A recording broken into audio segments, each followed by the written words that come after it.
जंगल में एकदम गरीब से गरीब इंसान रहता था। तो कहानी तो हम सुना रहे हैं, मगर कहानी को पूरा देखना है। कहानी वही लोग देखते हैं जिसके अंदर ज़मीर होता है।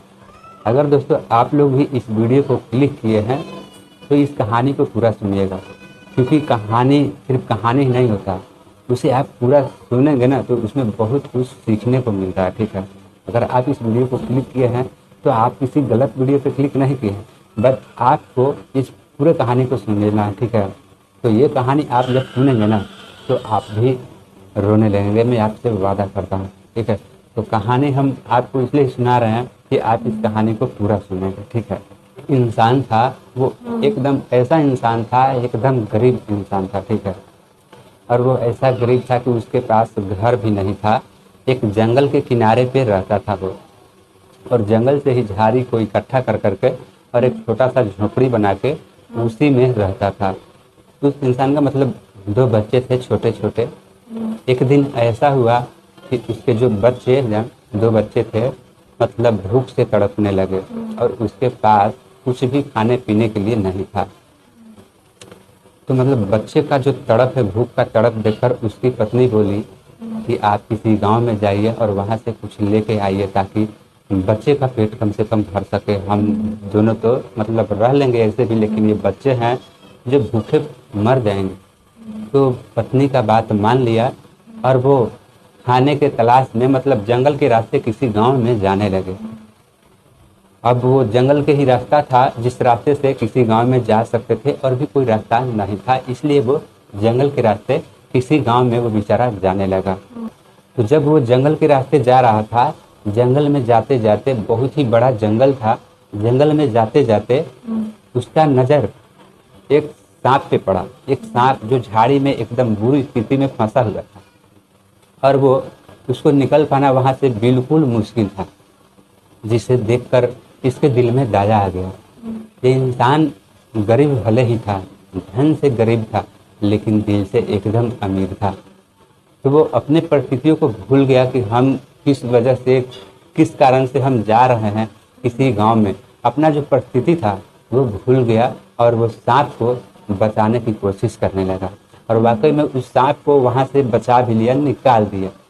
ठीक है, निकालने के बाद जब सांप बाहर निकला तो सांप ही कहने लगा इस इंसान को कि अब मैं तुम्हें डस लूँगा।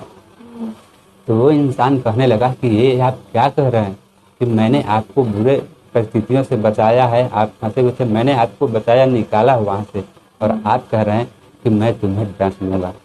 तो सांप ने कहा कि हाँ, मैं अब तुम्हें डस लूँगा, क्योंकि भला करने वाले के साथ हमेशा बुरा ही होता है। वो बेचारा इंसान मन ही मन में रोने लगा, और उसके मन में एक सवाल आया, और वो सांप से बोला कि ठीक है, अब तो तुम मुझे डस ही लोगे, लेकिन इसके बारे में हम फैसला किसी और से लेते हैं। तो सांप ने भी बोला कि हाँ चलो ठीक है। तो वहाँ से कुछ दूर पे चलते चलते एक गाय मिला उसे। अब वो इंसान गाय से कहा कि मैंने इस सांप को बचाया, इस सांप को बुरे परिस्थितियों से मैंने बचाया, वहाँ से निकाला, और ये सांप मुझे ही कह रहा है कि अब मैं तुम्हें डस लूँगा। तो वो गाय भी जवाब दिया, गाय भी बोली कि हाँ, भला जो करता है उसके साथ हमेशा बुरा ही होता है। गाय अपने मालिक के बारे में बताने लगा कि जब मैं भी दूध देती थी तो मेरे मालिक मुझे टाइम पे खाना देते थे, पानी देते थे, मतलब टाइम पे भोजन दिया करते थे। लेकिन अब मैं बूढ़ी हो गई है, अब वो मुझे न खाना देते हैं न पानी देते हैं, और वो मुझे घर से निकाल दिए हैं। तो फिर सांप बोला इंसान को कि अब तो मैं तुम्हें डस लूँगा। तो फिर से एक मन में सवाल आया, इंसान बोला कि ठीक है, अब तो तुम मुझे को डस ही लेना, मगर एक और फैसला किसी से हम लेते हैं। तो सांप ने भी बोला कि चलो ठीक है।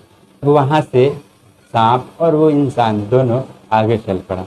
आगे जाते जाते कुछ दूर पे उसे एक बंदर मिला। बंदर को उस इंसान ने कहा कि बंदर भाई, मैंने इस सांप को बुरे परिस्थिति से मैंने निकाला, मैंने इसको बचाया है, और ये मुझे अब कह रहा है कि अब मैं तुम्हें ही डस लूँगा। तो बंदर ने अपने दिमाग में सोचा और कहा कि चलो ठीक है, हम एक अपना आइडिया आजमाते हैं और उसके बाद हम आप लोगों को बताते हैं। तो सांप और इंसान दोनों मान गए और बोले कि हाँ चलो ठीक है। तो बंदर ने कहा कि सांप को आपने जहाँ से निकाला था वापस आप सांप को वहाँ पे डाल दीजिए। तो सांप ने भी मान गया कि हाँ चलो ठीक है। अब क्या किया, इंसान जहाँ से उस सांप को निकाला था और वहीं पे उस सांप को फेंक दिया। सांप वापस उसमें फंस गया। अब फिर से इंसान उसे निकालने की कोशिश करता है तो फिर बंदर कहता है कि अब रहने दीजिए, अब इसे नहीं निकालना है। फिर बंदर उस इंसान को कहता है कि अब आप जिसे ही भला करेंगे वही आपका बुरा करेगा, और आप किसी को भी भलाई कीजिए, भलाई उसी को कीजिए जो भलाई के काबिल हो। और वो बंदर उस इंसान से कहता है कि आप इतने बड़े जंगल में कैसे भटक गए। तो वो इंसान अपना स्थिति बताता है और ये स्थिति जानकर सुनकर बंदर के दिल में दया आ जाता है और बंदर पेड़ से फल तोड़ता है और उस इंसान को देता है। और वो इंसान फल को लेकर अपने घर पे जाता है, बच्चों को देता है और ये कहानी अपने पत्नी को सुनाने लगती है। तो पत्नी उसको फुट फुट कर रोने लगती है। दोस्तों, इस कहानी से आपको क्या सीख मिली है कमेंट में ज़रूर बताइएगा। कहानी मैंने आपको सुनाया है, इससे आप क्या सीखे हैं वो आपके ऊपर डिपेंड करता है। तो कमेंट में ज़रूर बताइएगा। और आपको ये कहानी से क्या सीख मिली है ये आप बताएं।